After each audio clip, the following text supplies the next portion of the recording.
All right, it's time for the music video for this week.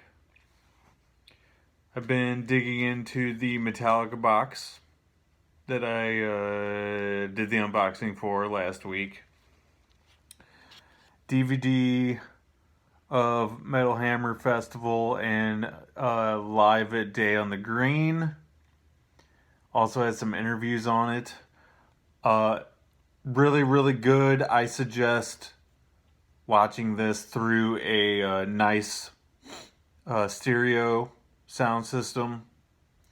Gives it that boost that you're going to need to rise above a little bit of the shady audio quality that just comes with this kind of bootleg-ish quality stuff.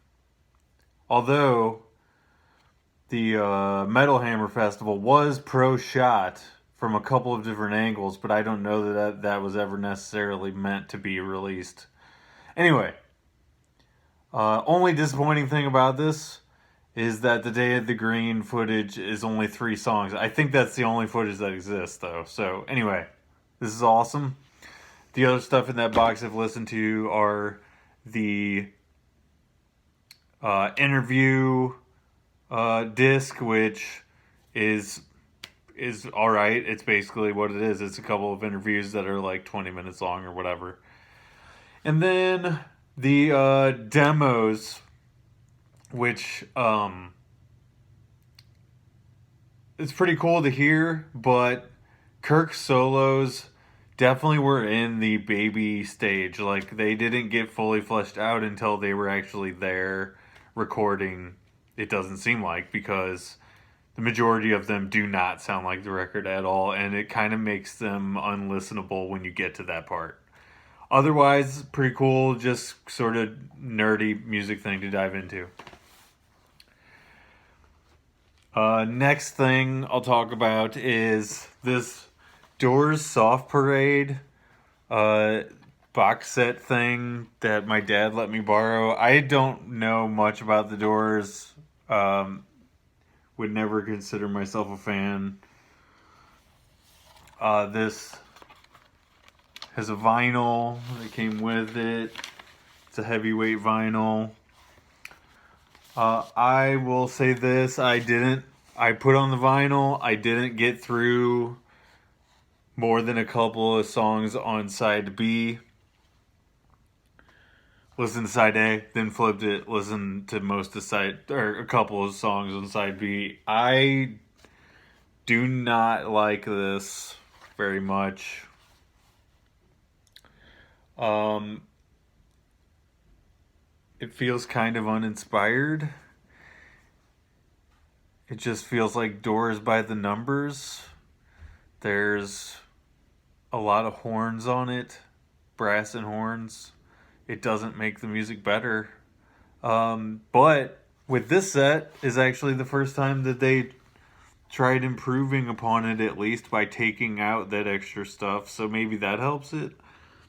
And I think the guitarist in 2019 actually did some guitar overdubs. Maybe that makes it sound better. I didn't get that far because I don't like the songs. So if the songs aren't there for me, then I'm not going to dig any further. So this is a pass for me. Sorry, Dad. I'm a disappointment. Last thing I want to talk about, I showed this on here before, but Max Webster, Live Magnetic Air. I don't know. Oh, you probably hear the train. I don't know that much about this band besides that they opened for Rush a lot back in the day. They're Canadian, and this album was produced by Terry Brown, who is Rush's trusted producer for many albums, arguably their best albums. This is a very good sounding record. The crowd sound cheesily canned. However, it doesn't take away from how good and tight the band is. All the instruments sound very clear. There's sort of a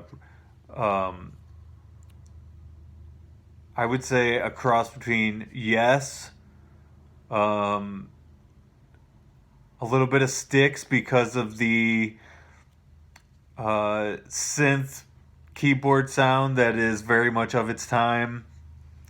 But they got some heavy riffs on here, and it's just fun songs in sort of a happy mode. I say for sure dig into this band and what they're doing.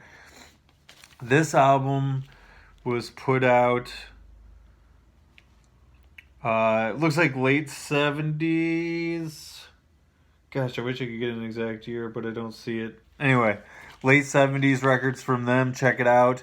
And they also did a song called Battle Scar with Rush. And I don't have the name of that album off the top of my head either, but just look up that song because it's awesome. Battle Scar. They recorded alongside each other in the studio. Full bands recording together. 2 drum sets, 2 bass players, 2 guitarists. I don't know. It's just really good. I love it. So anyway, Max Webster, Live Magnetic Air. The other thing I'm going to recommend is the new albums from Transatlantic, featuring Mike Portnoy and Neil Morris and company. It's really good. There's great bass sound and drum sound on it. The 2 versions of the album, one is a truncated version and one is a double disc version.